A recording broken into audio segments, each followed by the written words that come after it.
ದೇವೇ ದೇವೇಗೌಡರ ಕುಟುಂಬ ಏನಿದೆ ಈ ರಂಗನಾಥನಿಗೆ ಭಾಳ ಪರಮ ಭಕ್ತರು ಅವರು ದೇವೇಗೌಡರ ತಂದೆ ಕಾಲದಿಂದಲೂ ಕೂಡ ಪರಮಭಕ್ತರು. ದೇವೇಗೌಡರು ಅವ್ರ ಚಿಕ್ಕ ವಯಸ್ಸಿನಲ್ಲೂ ಕೂಡ ಇಲ್ಲಿ ಅವರ ತಂದೆಯ ಹೆಗ್ಲ ಮೇಲೆ ಕೂತ್ಕೊಂಡು ಬರ್ತಿದ್ರು ಅನ್ನೋದು ಅವರು ಹೇಳ್ತಾ ಬರ್ತಾರೆ. ಆದರೆ ನಮಗೆ ತೀರಾ ಹಿಂದಿಂದು ಗೊತ್ತಿಲ್ಲ. ಇತ್ತೀಚೆಗೆ ನಾನು 95ರಿಂದ ನಾನು ಇಲ್ಲಿ ಪೂಜೆ ಮಾಡ್ಕೊಂಡು ಬರ್ತಿರೋದು. ಅದರಿಂದ ನಮ್ಮ ತಾತ ಮುತ್ತಾತ ನಮ್ಮ ತಂದೆ ಎಲ್ಲರೂ ಕೂಡ ಪೂಜೆ ನೆರವೇರಿಸ್ಕೊಂಡಿದ್ದಾರೆ.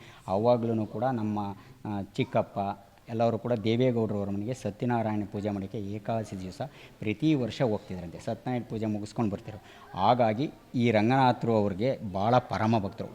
ಒಂದು ಬಾರಿ ಅವ್ರಿಗೆ ಪ್ರಥಮ ಚುನಾವಣೆಯಲ್ಲಿ ನಿಂತ್ಕೊಳ್ಳೋಕ್ಕೆ ಪ್ರಯತ್ನ ಪಟ್ಟಾಗ ಬಂದು ಸಂಕಲ್ಪ ಮಾಡ್ಕೊಂಡು ಹೋಗಿದ್ದಾರೆ. ಆ ಸಂಕಲ್ಪ ಮಾಡ್ಕೊಂಡು ಹೋಗೋದ ತಡರಾತ್ರಿಯಲ್ಲಿ ಸ್ವಪ್ನದಲ್ಲಿ ಹೋಗಿ ರಂಗನಾಥರು ನಿಮಗೆ ಒಳ್ಳೆಯದಾಗುತ್ತೆ ಅಂತ ದೇವೇಗೌಡರಿಗೆ ಸ್ವಪ್ನದಾಗ ಹೇಳ್ದಾಗತ್ತಂತೆ. ಅದು ದೇವೇಗೌಡರು ನಮ್ಮಲ್ಲಿ ಇಲ್ಲಿ ವಿಚಾರಿಸ್ತಿದ್ರು.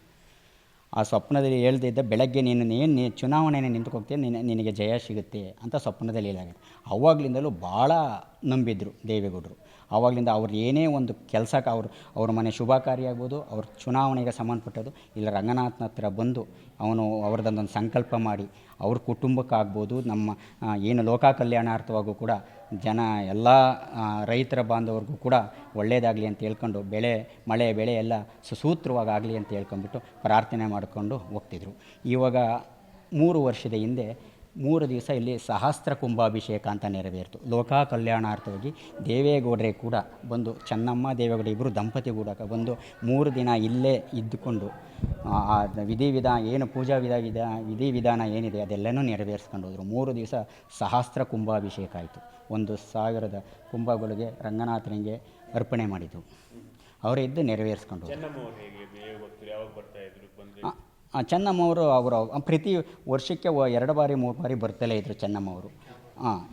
ಇತ್ತೀಚೆಗೇನು ಇದು ಯಾವಾಗ ಆರೋಗ್ಯ ತಪ್ಪದಲ್ಲಿ 1 ವರ್ಷದಿಂದ, ಈಗ ವರ್ಷದ ಹಿಂದೆ ಬಂದಿರೋ, ಅಲ್ಲಿ ವರ್ಷದಿಂದ ಈಚೆ ಬಂದಿಲ್ಲ ಪಾಪ ಅವ್ರ ಭಾರ ಆರೋಗ್ಯ ಯಾವಾಗ ಒಂದು ಕ್ಷೀಣಿಸ್ತಾ ಬಂತು. ಹಾಗಾಗಿ ಒಂದು ಸ್ವಲ್ಪ ಇಲ್ಲಿಂದ ಪ್ರತಿನಿತ್ಯ ಅವ್ರ ಹೆಸರಲ್ಲಿ ದೇವೇಗೌಡರ ಕುಟುಂಬದ ಹೆಸರಲ್ಲಿ ಪ್ರತಿನಿತ್ಯ ಸಂಕಲ್ಪ ಆಗಿ ಅರ್ಚನೆ ಆಗುತ್ತೆ. ಅವರು ನಮ್ಮ ಕುಟುಂಬದ್ದು ಏನು ಹೇಳ್ತಾರೆ ಹಾಗೆ ಕೂಡ ಲೋಕ ಕಲ್ಯಾಣಾರ್ಥವಾಗಿ ಮಾಡಬೇಕು ಅಂತ ನಾವು ಪ್ರತಿನಿತ್ಯ ಲೋಕ ಕಲ್ಯಾಣಾರ್ಥವಾಗಿ ಮಾಡೇ ಮಾಡ್ತೀವಿ. ಆದರೂ ಅವರು ಕೂಡ ಇನ್ನು ನಮ್ಮ ಹೆಚ್ಚೆಚ್ಚಾಗಿ ಹೇಳ್ತಾಯಿದ್ರು. ಸ್ವಾಮಿ ಮೇಲೆ ಆ ಸೀರೆ ಅರ್ಪಿಸಿದ್ವಿ, ಅವನಿಗೆ ರಂಗನಾಥರಿಗೆ ತೊಡಿಸಿದ್ದೀವಿ. ನಾಳೆ ಬೆಳಗ್ಗೆ ಏನಿದೆ, ಬೆಳಗ್ಗೆ ಅವರು ಚೆನ್ನಮ್ಮನವರ ಪಾರ್ಥಿವರ ಶರೀರಕ್ಕೆ ಈ ಸೀರೆಯನ್ನು ಅಲ್ಲಿಗೆ ಅರ್ಪಣೆ ಮಾಡ್ತೀವಿ.